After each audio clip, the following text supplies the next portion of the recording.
Hello and welcome back to the underdogs Acharya. और आज हम जो टॉपिक इशू करने जा रहे हैं कि यूएस प्रेसिडेंट डोनाल्ड ट्रंप ने वहां की फेड गवर्नर यानी कि वहां का जो आरबीआई है उसकी गवर्नर को फायर कर दिया है, हटा दिया है। अब तुम कहोगे भाई हमको क्या लेना देना, वहां का प्रेसिडेंट वहां के फेड गवर्नर के साथ जो मर्जी करे। तो लेना देना है, क्योंकि यूपीएससी नाम की जिस ओखली में तुमने सर डाल रखा है वहां पे लेना देना जरूर है। और लास्ट में जब हम इसके प्रीलिम्स और मेंस के क्वेश्चंस करेंगे ना, जो इस टॉपिक से तुम्हारे बनते हैं, तब तुम्हें समझ आएगा कि ये किस तरह से कनेक्ट हो सकता है तुम्हारे स्टैटिक वाले पार्ट से। तो चलो देखते हैं कि क्या हुआ। तो before we move forward, here is a little something about me. मेरा नाम है राव अनूप सिंह और मैंने 2023 में यूपीएससी का इंटरव्यू दिया था। उसके अलावा मैं 5 बार यूपीएससी का प्रीलिम्स क्लियर करके मेंस के लिए अपीयर कर चुका हूं और 3 बार स्टेट पीसीएस का प्रीलिम्स क्लियर करके मेंस के लिए अपीयर कर चुका हूं। पहले मैं स्टेट बैंक ऑफ इंडिया में असिस्टेंट मैनेजर होता था। उससे पहले मैं एयर इंडिया जब गवर्नमेंट कंपनी होती थी तो उसमें भी असिस्टेंट कंट्रोलर की पोस्ट पे काम करता था। उसके अलावा मैं पिछले 9 साल से यूपीएससी कोचिंग इंडस्ट्री में एक्टिव हूं और मैंने अलग-अलग भूमिकाओं में अलग-अलग इंस्टीट्यूट्स में काम किया है, including answer sheet evaluation, question paper setting, teaching, mentorship, interview guidance, everything. I also used to be a UPSC mentor at Study IQ IAS. उसके अलावा ये सब एग्जाम्स हैं जो मैंने क्लियर किए हैं, आप पॉज करके पढ़ सकते हैं, ज्यादा टाइम नहीं वेस्ट करेंगे। Let's move forward. What happened? तो यूएस प्रेसिडेंट डोनाल्ड ट्रम्प ने वहां लीजा कुक, जो वहां की फेडरल रिजर्व की गवर्नर है और जिन्हें जो बाइडेन ने अपॉइंट किया था, उनको जॉब से निकाल दिया है। अब देखो, सच्चाई ये भी है क्योंकि she was appointed by Joe Biden, जो कि दूसरी पार्टी से थे, तो ये भी कहीं ना कहीं फ्रिक्शन क्रिएट कर रही होंगी। बट ट्रंप ने मौका देखा और इनको निकाल दिया। वो इन्हें किसी क्राइम में कन्विक्ट नहीं किया गया है, बल्कि इशू ये था कि इन्होंने अपने घर के ऊपर एक लोन लिया था जिसे मोर्टगेज कहते हैं। और लोन एप्लीकेशन पे उन्होंने कहा कि उनके दोनों घर जो हैं वो उनका प्राइमरी रेजिडेंस है, ताकि उन्हें सस्ता ब्याज पे लोन मिल सके। अब उन्होंने मना किया है कि उन्होंने कुछ गलत किया है और कहा कि ट्रंप के पास कोई लीगल अथॉरिटी नहीं है उनको रिमूव करने के लिए। बट वो वहां के कोर्ट्स को डिसाइड करना है। हम आगे देखते हैं कि ये जो हुआ है ये अनयूजुअल क्यों है। यूएसए में जो वहां का फेडरल रिजर्व है, जिसे शॉर्ट में फेड कहते हैं, जैसे अपने यहाँ पे आरबीआई होता है, ऐसे वहां पे फेडरल रिजर्व होता है। ये पॉलिटिक्स से इंडिपेंडेंट माना जाता है। ओके। और नॉर्मली जो फेड गवर्नर्स होते हैं उन्हें प्रेसिडेंट अपॉइंट करता है और उनका कंफर्मेशन वहां की सेनेट द्वारा किया जाता है, जो अपने यहाँ की राज्यसभा के बराबर होती है। अब ये जो फेड गवर्नर होते हैं ये 14 साल के लिए अपॉइंट किए जाते हैं, जो कि बहुत लंबा टर्म है, ताकि इनकी इंडिपेंडेंस को प्रोटेक्ट किया जा सके। इन्हें प्रेसिडेंट के द्वारा ही हटाया जा सकता है, बट बिना कारण के नहीं, किसी ना किसी कारण पे, जिसमें कि सीरियस मिसकंडक्ट या इनकॉम्पिटेंस, यानी कि उन्हें पता ही ना हो कि काम कैसे करना है या कुछ बहुत ज्यादा गलत कर दिया हो। और फेड गवर्नर को फायर करना बहुत ही रेयर ऑकरेंस है यूएस की पॉलिटिक्स में। और ट्रंप का ये जो मूव है, जो हटाना है इनको, इसको अनप्रेसिडेंटेड, यानी कि ऐसा पहले कभी नहीं हुआ है इस तरह से, ऐसा कहा जा रहा है। अब आगे देखते हैं ट्रंप ने ये क्यों किया। हमारे ट्रंप अंकल जो थे ना, वो गुस्सा थे कि जो फेड रिजर्व है वहां का, वो इंटरेस्ट रेट जल्दी जल्दी कम नहीं कर रहा है। जैसे इंडिया में भी RBI repo rate, reverse repo rate control करता है, ऐसे ही वहां का फेड भी इंटरेस्ट रेट को कंट्रोल करता है। अब ट्रंप लोअर रेट्स क्यों चाहते हैं? ताकि वहां के लोगों को और कंपनीज को चीपर लोन्स मिल सके और वहां की इकोनॉमी जो है वो बूस्ट हो सके, जो कि ट्रंप के लिए पॉलिटिकली बहुत फायदा करेगा। बट फेड का जो मेन काम है, जो फेडरल रिजर्व का जो मेन काम है, वो है इन्फ्लेशन को कंट्रोल करना और डॉलर की वैल्यू को प्रोटेक्ट करना। सिर्फ रेट्स को कम रखना उसकी जॉब नहीं है। अब ट्रंप जो है वो फेड की, मतलब फेडरल रिजर्व की, इस इंडिपेंडेंस को एज एन ऑब्स्टेकल देखते हैं अपने इकोनॉमिक एजेंडा में, जो कि है मेक अमेरिका ग्रेट अगेन। तो चलो अब आगे देखते हैं कि ये जो फेड गवर्नर को रिमूव किया गया है, ये how is it so important to the world. तो देखो, वर्ल्ड की जो डोमिनेंट करेंसी है ना, वो यूएस डॉलर है। ओके। और यूएस डॉलर में एक ट्रस्ट है, इसीलिए ग्लोबली इसको यूज किया जाता है। And it functions as world reserve currency. मतलब ग्लोबल ट्रेड, जो मेजॉरिटी ग्लोबल ट्रेड है वो डॉलर में होता है।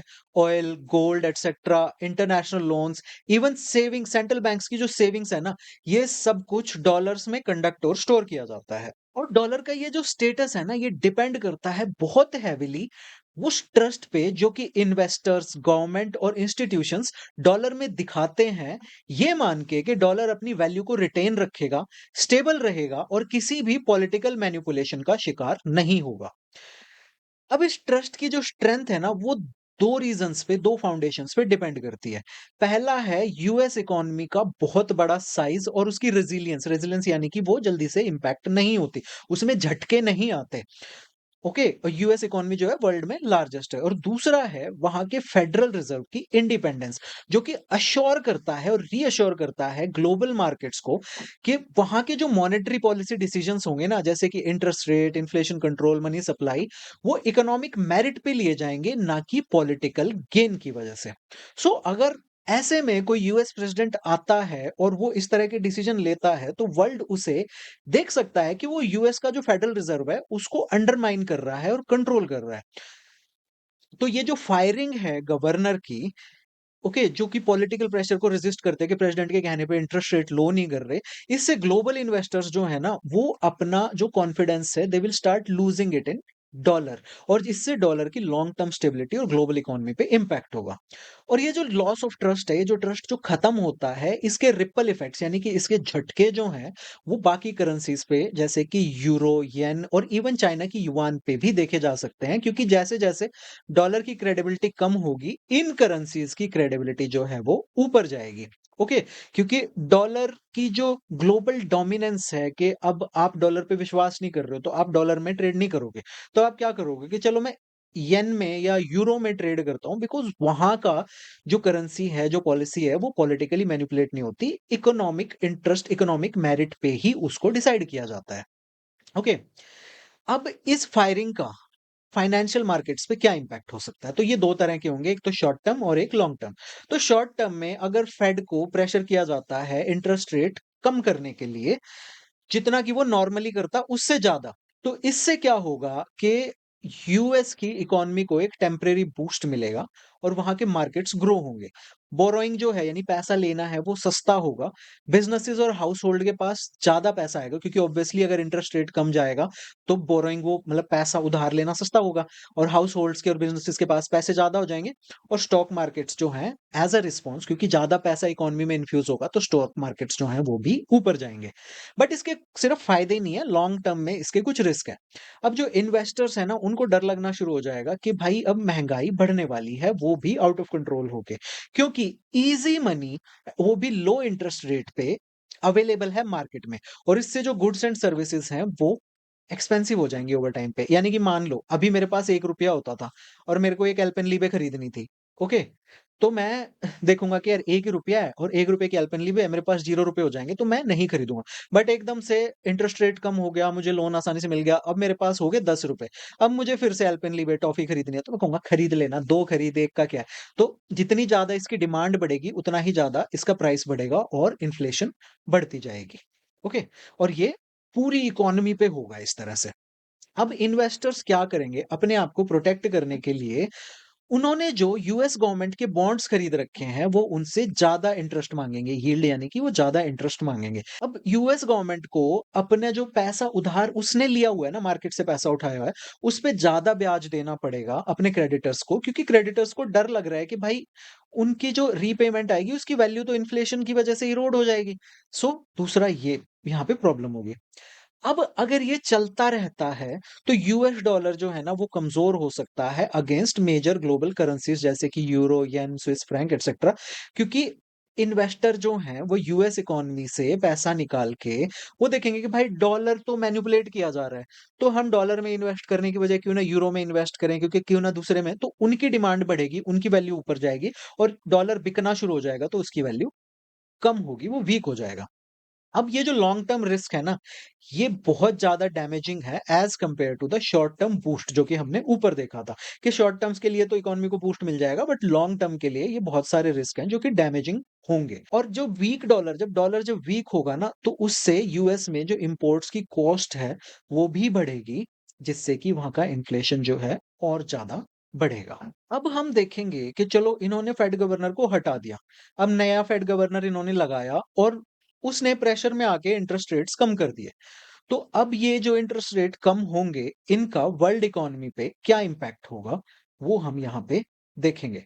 तो सबसे पहला इंपैक्ट जो होगा ना, वो है कि इन्वेस्टर्स को अमेरिका में रिटर्न मिलना कम हो जाएगा। फॉर एग्जाम्पल, अभी तक वहां पे इंटरेस्ट रेट था 10% मान लो, अब फेड उसको कम करके कर देता 8%। तो जिन लोगों ने अमेरिका की इकोनॉमी में पैसा ब्याज पे दिया हुआ था, उन्हें अब तक 10% पे ब्याज मिल रहा था, बट अब उन्हें 8 मिलेगा। तो वो क्या करेंगे, अमेरिका से अपना पैसा निकाल के दूसरे कंट्रीज में लगाएंगे जहां पे ज्यादा इंटरेस्ट रेट है। अमेरिका में पैसा लगाया हुआ था क्योंकि वो सेफ अल्टरनेटिव भी था, बट अब पैसे का रिटर्न ही नहीं आ रहा, तो वो रिस्क भी लेना शुरू करेंगे। तो जब यूएस अपने इंटरेस्ट रेट कम करेगा, तो अमेरिका के जो गवर्नमेंट बॉन्ड्स हैं, यानी कि यूएस ट्रेजरी बिल्स एक्सेट्रा है, उन पे रिटर्न कम मिलेगा इन्वेस्टर्स को। अब जो इन्वेस्टर हैं, जैसे कि बैंक हो गए, फॉरेन इंस्टीट्यूशनल इन्वेस्टर हो गए, बिग फंड हो गए, वो बेटर ऑल्टरनेटिव्स को देखेंगे ताकि वो ज्यादा प्रॉफिट कमा सके। तो वो अपने पैसे को इमर्जिंग मार्केट्स जैसे कि इंडिया, ब्राजील, इंडोनेशिया एटसेट्रा में मूव कर देंगे। ओके, तो पैसा इंडिया में या इन कंट्रीज में आएगा। तो इसका इफेक्ट क्या होगा, ये जो कंट्रीज हैं इंडिया, ब्राजील, इंडोनेशिया एटसेट्रा, ये इनके पास ज्यादा फॉरेन इन्वेस्टमेंट आएगा, इनके स्टॉक मार्केट ग्रो करेंगे, बट ये यूएस पॉलिसीज पे और ज्यादा डिपेंड हो जाएंगे, बिकॉज कल को अगर यूएस फेड इंटरेस्ट बढ़ा देता है तो ये पैसा एकदम से दोबारा इकोनॉमी से निकल के जा सकता है, जिसके कि नेगेटिव इंपैक्ट होंगे। दूसरा इंपैक्ट होगा कि डॉलर जो है वो कमजोर हो जाएगा as compare to other currencies. अब यूएस अगर रेट्स कट करता है, तो बहुत कम लोग हैं जो कि अपना पैसा है वो डॉलर्स में रख पाएंगे। ओके, तो डॉलर की डिमांड जो है वो कम होगी और डॉलर की वैल्यू जो है वो गिरेगी। हाँ, तो कैसे होंगे, देखो समझाता हूं। मान लो अभी $1 is equal to 50 yuan. Okay, तो अब चाइना एक डॉल बनाता है, ओके, जो कि इंटरनेशनल मार्केट में $1 की बिकती है। तो उसके बदले उसको वहां बेच के चाइना में जो मैन्युफैक्चरर है, जो एक्सपोर्टर है, उसको 50 युआन मिलते हैं आज के टाइम पे। बट अगर डॉलर की वैल्यू कम होगी तो $1 जो है वो हो सकता है 40 युआन का हो जाए। ओके, तो अब क्या होगा कि ये जो सेम डॉल है, ये बिक तो मार्केट में $1 में ही रही है, बट जो एक्सपोर्टर है उसको अब सिर्फ 40 युआन ही मिल रहे हैं। तो इस तरह से जो एक्सपोर्टिंग कंट्रीज हैं उनका नुकसान होता है। But on the other hand ऐसे कंट्रीज जो कि इंपोर्ट पे ज्यादा डिपेंड है, ऑयल या गोल्ड के, जैसे कि इंडिया, उनका बेनिफिट होता है, बिकॉज अब उनको कम पैसा देना पड़ता है सेम डॉलर प्राइस क्रूड पे। फॉर एग्जाम्पल, अभी मान लो $1 इज इक्वल टू 80 रुपीज है। ओके, और हम बाहर से पेट्रोलियम इंपोर्ट करते हैं, तो 1 litre of petroleum is equal to $1। अब डॉलर की वैल्यू गिरती है और $1 जो है वो 70 रुपीज का हो जाता है।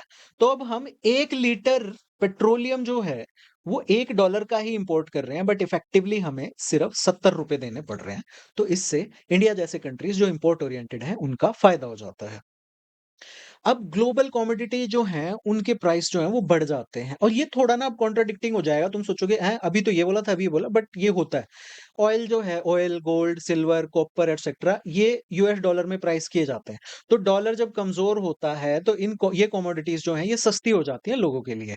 ओके, जिनके पास यूएस डॉलर है, तो अब इनकी डिमांड बढ़ेगी और इनका प्राइस ऊपर जाएगा। तो वैसे इंपोर्टिंग कंट्रीज के लिए सस्ती होंगी, बट क्योंकि उनके लिए सस्ती होंगी तो वो ज्यादा इंपोर्ट करेंगे, तो उसका काउंटर इफेक्ट ये होगा कि इनका प्राइस ऊपर जाएगा। ओके, इसका इफेक्ट क्या है कि जो इंपोर्टिंग कंट्रीज हैं, जैसे इंडिया है जो ऑयल इंपोर्ट करता है, उनको मिक्स रिजल्ट देखने को मिल सकते हैं कि सामान तो सस्ता होगा डॉलर टर्म्स में, बट क्योंकि ग्लोबल डिमांड भी बढ़ेगी, तो इससे क्या होगा कि प्राइसेस जो हैं वो दोबारा से ऊपर जा सकते हैं। और गोल्ड तो स्पेशली बढ़ता है, बिकॉज जब डॉलर कमजोर होता है ना, तो जो इन्वेस्टर हैं उनको गोल्ड एक सेफ अल्टरनेटिव लगता है बॉन्ड्स के कंपैरिजन में, तो वो गोल्ड में इन्वेस्ट करते हैं, तो ग्लोबल गोल्ड की जो डिमांड है वो ऊपर जाती है। अब एक और इम्पैक्ट क्या होगा वर्ल्ड इकोनॉमी में, कि जो मनी है वो हर जगह फ्लो करेगा यूएस से निकल के, स्टॉक मार्केट्स बढ़ेंगे बट बबल रिस्क भी बढ़ेगा। अब यूएस में जब बोरोइंग चीप हो जाएगी इंटरेस्ट रेट कम होने से, तो ग्लोबल इन्वेस्टर्स जो हैं उनके पास एक्स्ट्रा मनी हो जाएगा खर्च करने के लिए। अब ये क्या करेंगे, इस पैसे को अराउंड द वर्ल्ड जो स्टॉक मार्केट्स हैं उनमें इन्वेस्ट करेंगे।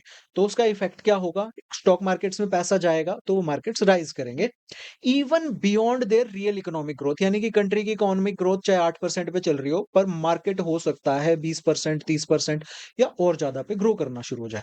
और अगर ये ज्यादा टाइम तक चलता रहता है तो इससे एसेट बबल क्रिएट होता है, जैसे 2007 में रियल एस्टेट बबल क्रिएट हुआ था यूएसए में, 2008 में सॉरी, और उससे ग्लोबल फाइनेंशियल क्राइसिस आ गया था। फेड ने रेट्स कट किए थे, ग्लोबल लिक्विडिटी बूम आया था, stock market jumped sharply. Okay? तो ये यहाँ पे इम्प्लीकेशन हो सकते हैं। तो ये तो थे ग्लोबल इम्प्लीकेशंस। अब हम देखेंगे कि ऐसा करने पे इंडिया पे क्या इम्पैक्ट हो सकता है इंडिया से, क्योंकि आपके क्वेश्चन तो इंडिया स्पेसिफिक ही आएँगे, प्रीलिम्स हो चाहे मेंस हो। तो impact of Fed cutting rates on India.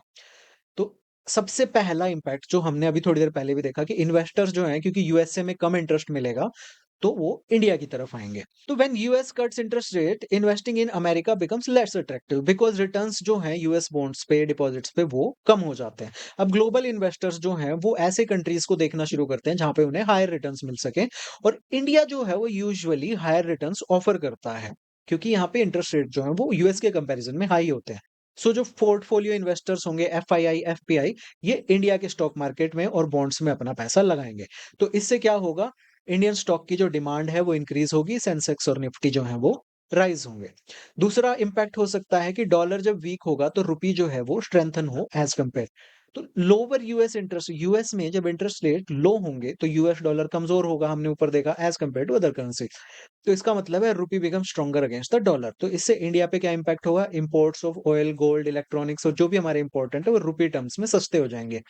और क्योंकि इंडिया अपना ऑयल जो है वो इंपोर्ट करता है, तो स्ट्रॉन्ग रुपीज से अगर रुपया स्ट्रॉन्ग होगा तो हमारा इंपोर्ट बिल जो है वो कम होगा। ऑल्सो चीपर इंपोर्ट्स जो है हमारी इन्फ्लेशन भी कंट्रोल करने में हेल्प करेंगे, क्योंकि हमारा करंट अकाउंट डेफिसिट जो है वो कम हो जाएगा। बट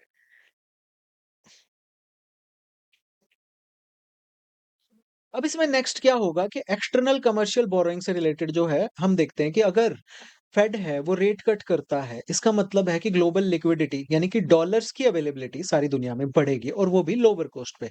अब इंडियन कंपनीज जो हैं वो बाहर से पैसा बोरो कर सकते हैं, यानी कि एक्सटर्नल कमर्शियल बोरोइंग कर सकते हैं बॉन्ड्स इश्यू करके। और इसका इफेक्ट क्या होगा कि इंडियन कंपनीज को एक्सेस मिलेगा चीपर लोन्स का ग्लोबली, जिनको कि वो एक्सपेंशन के लिए, इंफ्रास्ट्रक्चर डेवलपमेंट के लिए या पुराने डेब्ट को रीफाइनेंस करने के लिए कम इंटरेस्ट पे यूज कर सकते हैं।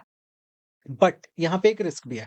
अगर मान लो यूएस जो है वो बाद में रेट्स बढ़ा देता है, okay, US Fed again hikes interest rate, तो क्या होगा, इन्वेस्टर जो इंडिया में पैसा लेके आए वो क्विकली अपना पैसा यहाँ से पुल आउट कर लेंगे और यूएस के मार्केट्स में वापस लगाने के लिए भागेंगे। ओके, क्योंकि यूएस में उनको बेटर रिटर्न मिल रहे हैं। अब इसका इफेक्ट क्या होगा कि पैसा एकदम से, रुपया जो है वो एकदम से वीक होगा, स्टॉक मार्केट्स एकदम से गिरेंगे। और ये जो है हम पहले भी देख चुके हैं 2013 में, टेपर टेंट्रम, यानी कि फेड ने उस टाइम पे इंटरेस्ट रेट बढ़ाने शुरू किए थे, जिसको फेड टेपरिंग कहते हैं, और उसकी वजह से इंडियन रुपी और मार्केट्स जो है वो टेम्परेरीली क्रैश कर गए थे। ओके, तो ये तो था आपका इशू। अब हम देखते हैं कि यहाँ से आपके प्रीलिम्स के क्या क्वेश्चंस बन सकते हैं, और इनमें से कुछ क्वेश्चंस ऑलरेडी यूपीएससी पूछ भी चुका है। तो पहले हम देखेंगे प्रीलिम्स क्वेश्चंस। ओके, तो if the independence of US federal reserve is compromised, अगर यूएस फेडरल रिजर्व की इंडिपेंडेंस जो वो कॉम्प्रोमाइज हो जाती है और डॉलर कमजोर हो जाता है, तो इंडिया पे क्या इंपैक्ट होगा। Indian exports become more competitive in global markets. नहीं, एक्सपोर्ट को तो नुकसान होता है ना। Oil imports from for India become cheaper in rupee terms. Indian foreign exchange reserves में lose value if held in dollars. All of the above.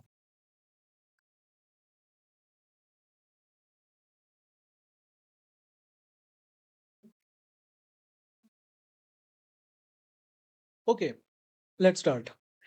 अगर if the independence of US federal reserve is compromised and dollar weakens, अगर इसकी US federal reserve की independence compromise होती है और dollar कमजोर हो जाता है, तो उसका इंडिया पे क्या इंपैक्ट होगा।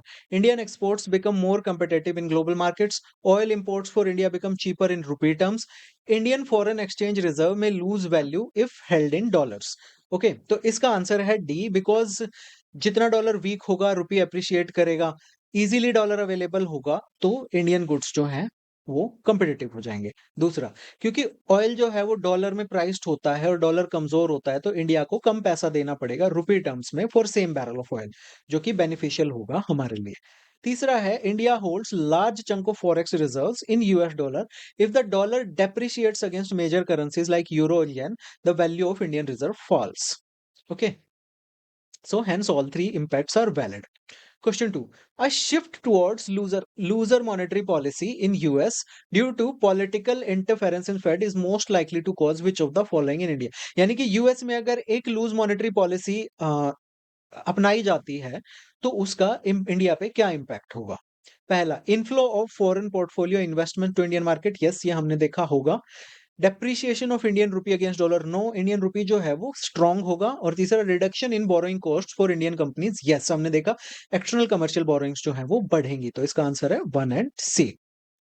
Okay, question 3, if global investors lose confidence in US dollars, अगर ग्लोबल इन्वेस्टर्स को यूएस डॉलर में कॉन्फिडेंस नहीं रहता है due to political control of the Fed, what will be the likely impact of on India's foreign trade? तो India's imports and exports will both become highly volatile, uncertain हो जाएंगे। India's exports will lose competitiveness as rupee strengthens sharply. India's external debt repayments in dollars will become more expensive.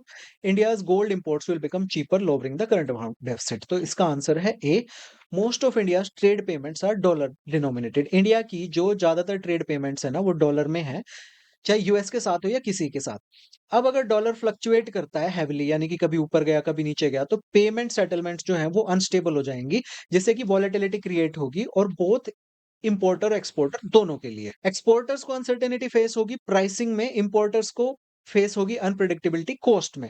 External debt and gold prices भी बहुत ज्यादा fluctuate करेंगे, but the dominant effect is overall volatility in trade flows. Next question. In case US monetary policy becomes expansionary due to political interference, what is the most direct impact on India's capital market? यानी कि अगर US की monetary policy expansionary बन जाती है, यानी पैसा ज्यादा हो जाता है, इंटरेस्ट रेट कम हो जाते हैं, तो इंडिया के कैपिटल मार्केट पे क्या होगा? इंडियन स्टॉक मार्केट्स में rise due to increased foreign inflows, हमने ये अभी देखा, इसका ये आंसर है। If the credibility of US dollar weakens in the long run, what is the most likely outcome for India? अगर यूएस डॉलर की क्रेडिबिलिटी नीचे जाती है लॉन्ग रन में, तो इंडिया के लिए क्या आउटकम है? तो greater role for Indian rupee in international trade settlements. अब ये इसका आंसर है, क्योंकि यहाँ पे पूछा है हमको मोस्ट लाइकली आउटकम। ओके, तो दूसरा, India will be force to adopt euro as reserve currency, जरूरी नहीं है यूरो ही हो। Indian economy will face permanent inflationary pressures, तो परमानेंट नहीं, हम डोमेस्टिकली भी उसको अब्सॉर्ब कर सकते हैं, सब कर सकते हैं। India will have to abandon RBI's autonomy, ये तो कोई सेंस ही नहीं बनता है। Okay, so a weak dollars में lead countries to diversify away from dollar dominance, यानी कि अगर डॉलर कमजोर हो जाएगा तो कंट्रीज का नेचुरल जो रिएक्शन होगा कि वो डॉलर से दूर जाना शुरू कर देंगे। इंडिया ऑलरेडी स्टार्ट कर चुका है rupee settlement mechanisms, for example Russia, Middle East वगैरह के साथ। This opens opportunities for rupee to play bigger role internationally, यानी कि अगर डॉलर कमजोर होता है तो हमारे पास एक अपॉर्चुनिटी होगी कि रुपी एक बिगर रोल प्ले कर सके। हम यूरो को नहीं अडॉप्ट करेंगे, nor does a weaker dollar force inflation in India, ना ही कमजोर डॉलर से इंडिया में इन्फ्लेशन फोर्स होगी। ओके, आरबीआई की ऑटोनॉमी का इससे कोई लेना देना है ही नहीं डॉलर की क्रेडिबिलिटी से। सो मोस्ट रियलिस्टिक आउटकम है कि रुपी का रोल जो है ट्रेड सेटलमेंट में वो राइज करेगा। अब हम देखेंगे कि मेंस में आपसे क्या क्वेश्चन यहां पे बन सकते हैं। Central bank independence is not just a domestic issue but has global economic consequences. कि सेंट्रल बैंक की जो इंडिपेंडेंस है वो एक डोमेस्टिक इशू नहीं है, बल्कि उसके ग्लोबल इकोनॉमिक कॉन्सिक्वेंसेज होते हैं। अब इस स्टेटमेंट को डिस्कस करो in context of the dismissal of US federal reserve governor, और इसकी इंप्लीकेशंस को एग्जामिन करो इंडियन इकोनॉमी के परस्पेक्टिव में, जो मैंने आपको ऊपर बताया है।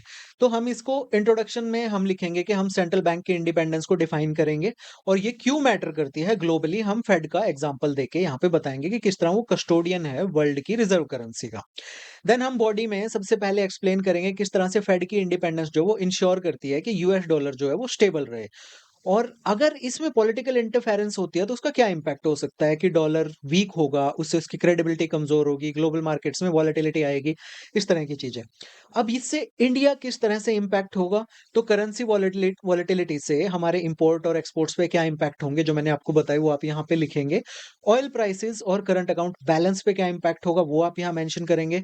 किस तरह इंडिया में ज्यादा फॉरेन पोर्टफोलियो इन्वेस्टमेंट आएगा, किस तरह हम एक्सटर्नल डेट की रीपेमेंट्स को रिस्ट्रक्चर कर सकते हैं, और फिर आप हाईलाइट करेंगे कि इंडिया किस तरह वल्नरेबिलिटी, मतलब इंडिया की वल्नरेबिलिटीज कि हम डॉलर पे जो डिपेंड करते हैं उसकी वजह से एकदम से अगर डॉलर का प्राइस बढ़ेगा कम होगा तो हमारी जो पेमेंट सेटलमेंट्स हैं जो उनमें किस तरह से इम्पैक्ट होगा। और कंक्लूड करेंगे इंडिया को किस तरह रेजिलियंस बिल्ड करनी होगी, रुपये को इंटरनेशनलाइज करके अपने रिवर्सेस को, अपने रिजर्व्स को डाइवर्सिफाई करके सिर्फ डॉलर में ना रखकर अलग अलग करेंसीज में रखे, और किस तरह से हमें आरबीआई की ऑटोनॉमी को स्ट्रॉन्ग करना होगा ताकि हम इस तरह की जो ग्लोबल पॉलिटिकल इंटरवेंशंस हैं उनके शॉक्स को विदस्टैंड कर सकें। अब नेक्स्ट आपको सिंपल सी स्टेटमेंट दे देंगे कि dollar instability is a double edge sword for India. तो अब इसको क्रिटिकली एनालाइज करना है स्टेटमेंट को in light of recent concerns about political interference. अब देखो यहाँ पे आपके पास दो हिंट है, एक तो डबल एज स्वॉर्ड और एक क्रिटिकली, यानी कि आपको पॉजिटिव्स और नेगेटिव्स दोनों बताने हैं। तो अप्रोच रहेगी कि पहले इंट्रोडक्शन में आप ब्रीफली एक्सप्लेन करोगे कि किस तरह से यूएस डॉलर जो है वो एक सेंट्रल करेंसी है ग्लोबल ट्रेड और फाइनेंस में, और उसकी स्टेबिलिटी और इंस्टेबिलिटी क्यों मैटर करती है। फिर बॉडी में आप लिखोगे कि ये जो फेडरल रिजर्व का जो गवर्नर को निकाला गया है पॉलिटिकल इंटरफेरेंस, इसके पॉजिटिव इंपैक्ट्स क्या होंगे इंडिया पे, कि डॉलर कमजोर होगा तो इंडिया के ऑयल इंपोर्ट्स चीप होंगे, एक्सपोर्ट कॉम्पिटिटिव होंगे, और इंडिया की जो रुपी है, रुपी में ट्रेड सेटलमेंट्स हैं, यानी कि हम दूसरे देश से सामान खरीद के उनको पैसे में, रुपए में ही पेमेंट कर दें इंस्टेड ऑफ डॉलर, वो पोटेंशियली राइज करेगा। फिर आप नेगेटिव इंपैक्ट्स लिखेंगे कि किस तरह से फॉरेन ट्रेड सेटलमेंट्स में एक अनसर्टेनिटी, एक वॉलेटिलिटी बढ़ेगी, क्योंकि ये सब डॉलर डिनोमिनेटेड है, सारी जो पेमेंट्स होती हैं वो डॉलर में होती हैं, और अगर डॉलर की वैल्यू ऊपर नीचे होगी तो हमको कभी कम कभी ज्यादा पैसे देने पड़ेंगे। और किस तरह से इंडिया के जो डॉलर रिजर्व्स हैं उनकी वैल्यू का लॉस होगा, और किस तरह से हमारी जो एक्सटर्नल डेट पेमेंट्स हैं जो डॉलर में होती है उनमें अनसर्टेनिटी आएगी, और फिर हमारे कैपिटल मार्केट्स में कैसे इंस्टेबिलिटी आएगी कि एक बार तो पैसा आया तो बहुत ऊपर चला गया, फिर पैसा गया तो फिर नीचे आ गया, तो इनफ्लोज एंड आउटफ्लोज का क्या फर्क होगा। और फिर लास्ट में आप कंक्लूजन में शो करोगे एक बैलेंसिंग एक्ट कि किस तरह इंडिया गेन करता है कुछ एरियाज में और किस तरह सफर करता है बाकी एरियाज में।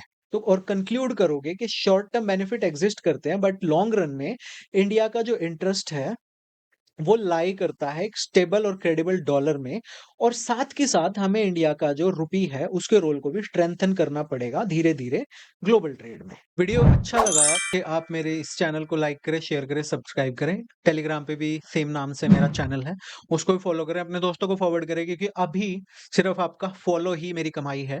Okay, so thank you for watching, you are watching the underdogs Acharya.